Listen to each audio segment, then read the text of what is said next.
हमारी कंट्री में car market काफ़ी डाइवर्सिफाइंग रहा है और हमारे पास ऑप्शन भी बहुत से हैं। ये एक ऐसा एरा है जब कोई भी फीचर्स पर पावर कॉम्प्रोमाइज़ किए बिना अपने बजट में ही बेस्ट सुटेबल कार खरीद सकता है। लेकिन यदि हम सब सेगमेंट्स पर गौर करें तो वहाँ पर ऑप्शंस धीरे धीरे कम होने लगते हैं या फिर उस सेगमेंट में ऐसी कोई कार ही नहीं है। एक ऐसी ही कैटेगरी है which is the mid size SUV category, जहां अभी भी एक कमी सी नजर आती है। लेकिन अब फाइनली ये चेंज होने वाला है क्योंकि एक नई इलेक्ट्रिक एसयूवी इस सेगमेंट पर कब्जा करने के लिए रेडी है। वो एसयूवी कौन सी है और क्यों स्पेशल है? Let's talk about this. You watching car का पंचनामा। Let's get started. देखिए, हम जिस कार के बारे में बात कर रहे हैं वो अपकमिंग हैरियर ईवी है, जिसे ऑटो एक्सपो 2023 में शोकेस किया गया था। डिज़ाइन और कट्स वगैरह इसके ICE मॉडल के जैसे काफ़ी आइडेंटिकल है, लेकिन हम कुछ EV स्पेसिफिक चेंजेस जरूर देखने वाले हैं। फॉर स्टार्टर्स, फ्रंट पर एक closed of grill, front bumper का नया लुक, स्प्लिट हेडलैम्प सेटअप के लिए एक नया डिज़ाइन और बोनेट लाइन के ठीक नीचे एक कनेक्टिंग DRL स्ट्रिप मिलेगी। कमिंग टू द साइड्स, इसमें डोर हैंडल के लिए टच बटन्स और फ्रंट फेंडर पर EV बैजिंग है। ब्लैकआउट एलिमेंट्स और कनेक्टेड टेल लैंप्स के साथ रियर अब और भी ज़्यादा स्पोर्टी हो गया है। टॉकिंग अबाउट फीचर्स, इस नई EV की फीचर लिस्ट अभी रिवील नहीं हुई है। ऑटो एक्सपो में शोकेस की गई Harrier EV actual production version नहीं थी, इसलिए इससे कोई कंक्लूजन निकाल नहीं सकते। लेकिन टेक्नोलॉजिकली एक एडवांस्ड EV होने के नाते हम एक्सपेक्ट करेंगे कि इसमें सभी फीचर्स मिले। इसके अलावा ये हाल में ही लॉन्च किए गए रेड डार्क वर्जन से भी एडॉप्शन ले सकता है। टाटा की फीचर लिस्ट में से आपको definitely 10.25 inch infotainment system, digital instrument cluster, 360 degree camera, power driver seats, ADAS जैसी चीज़ें इस EV में मिलने वाली है। टॉकिंग अबाउट स्पेसिफिकेशन, टाटा ने जिप्ट्रॉन EV टेक्नोलॉजी को यूज़ किया है, जो अभी बाकी दूसरी टाटा EV में भी क्वालिटी प्रोवाइड कर रही है। टाटा प्रोबेबली 60 से 70 किलोवाट आवर के बैटरी पैक के साथ हैरियर EV में सेम टेक को मेंटेन करेगा, जो लगभग 450 किलोमीटर से 600 किलोमीटर की अच्छी रेंज प्रोवाइड करेगा। इसके डुअल मोटर सेटअप को लेकर भी रूमर्स निकल कर आ रहे हैं, लेकिन क्या इसको ऑल व्हील ड्राइव वर्जन मिलने वाला है या नहीं, इस पर अभी भी एक क्वेश्चन मार्क रहेगा। चलिए बात कर लेते हैं इसकी लॉन्चिंग और प्राइसिंग की।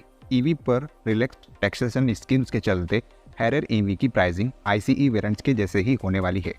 इसलिए आप ये समझ लीजिए कि इस EV की प्राइसिंग 27 लाख से 35 लाख के आसपास होगी। लेकिन लॉन्च कब तक हो सकती है? Tata has confirmed that it plans to launch the Harrier EV by the end of 2023 और अर्ली 2024।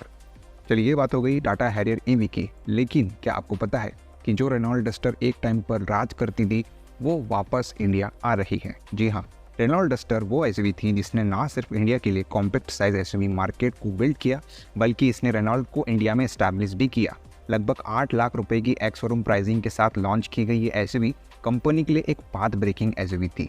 2020 में डिसकंटिन्यू की गई रेनॉल्ट की डस्टर को कंपनी इंडियन कार मार्केट के लिए फिर से नए अवतार में लाने की कोशिश कर रही है और इसे नेक्स्ट ईयर तक लॉन्च किया जाएगा, ऐसा कंपनी ने अनाउंस भी किया है। चलिए इस नई डस्टर के बारे में थोड़ा बहुत जान लेते हैं।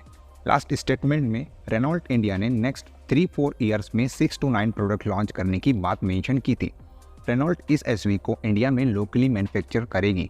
इसे CMF B प्लेटफॉर्म पर बनाया जाएगा।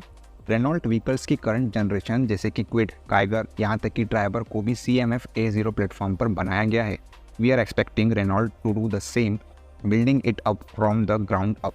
नई वाली डस्टर लाइकली वैसी नहीं होगी जैसा हमें यूरोप में देखने को मिला था, जिसे अफोर्डेबल बायर्स के लिए बनाया गया है। जैसे कि हमने काइगर में देखा, रेनॉल्ट कम कीमत पर ज़्यादा फीचर्स देने वाला है, as the platform will be built to be affordable. Recently जो मित्सुबिशी X-Force आई थी, जो रेनॉल्ट और निसान के लिए नया थर्ड पार्टनर है, क्योंकि ये सभी CMF B एसयूवी के लिए पार्ट शेयर करने पर वर्क कर रहे हैं। इसमें जो फीचर्स मिल रहे हैं वैसे ही फीचर्स आने वाली डस्टर में भी मिल सकते हैं। कन्वीनियंस वाइज आपको LED headlamps, 17 inch wheels, 10 inch touch screen infotainment with wireless CarPlay and Android Auto, ambient lighting, digital instrument cluster, panoramic sunroof, 450 litre boot space और इलेक्ट्रिक टेलगेट जैसे फीचर्स मिलेंगे। सेफ्टी फीचर वाइज इसमें minimum 6 airbags तो मिलने ही वाले हैं। There will be ESC, traction control, ABS with EBD and 360 degree camera. Duster की प्राइसिंग करंट कॉम्पैक्ट एसयूवी और मिड साइज एसयूवी की प्राइसिंग के बीच होगी। इन टर्म्स ऑफ प्राइसिंग ये लगभग 10 लाख रुपए से 20 लाख रुपए की ऑन रोड प्राइसिंग के साथ आएगी। इसलिए डस्टर सेल्टोस, क्रेटा, ग्रैंड विटार के हायर वेरिएंट्स के साथ कम्पीट नहीं करेंगी, क्योंकि ये इनके मिड वेरिएंट्स को ही टक्कर दे पाएगी। होंडा अभी एलिवेट के साथ जो कर रहा है उसके कुछ करीब एक चीज को छोड़कर एक स्ट्रॉन्ग हाइब्रिड मॉडल मिल सकता है। रेनॉल्ट 1.5 लीटर पेट्रोल और एक स्ट्रॉन्ग हाइब्रिड ऑप्शन ऑफर करने के बारे में सोच रहा है, जो उन लोगों की ज़रूरतों को पूरा करने वाला है जिन्हें लो कॉस्ट रनिंग पसंद है। निसान को ई पावर में मास्टरी हासिल होने के साथ we will see it localised, और टेक्नोलॉजी शेयर करने का मतलब होगा कि आप इसे डस्टर के साथ भी आप देखोगे। फिलहाल रेनॉल्ट, निसान और मित्सुबिशी एक ही प्लेटफॉर्म यूज कर रहे हैं, और मित्सुबिशी ने हाल में ही इंडोनेशिया में अपनी नई एक्स फोर्स एसयूवी को अनवेल किया है। इंडोनेशिया में शोकेस की जाने वाली एक्स फोर्स फीचर्स को लेकर बहुत ही बेसिक है, लेकिन इंडिया में ऐसा कतई नहीं होगा। We are expecting a lot more features, और इसको वही डासिया डस्टर समझने की गलती मत करना जो यूरोप में बिक रही है।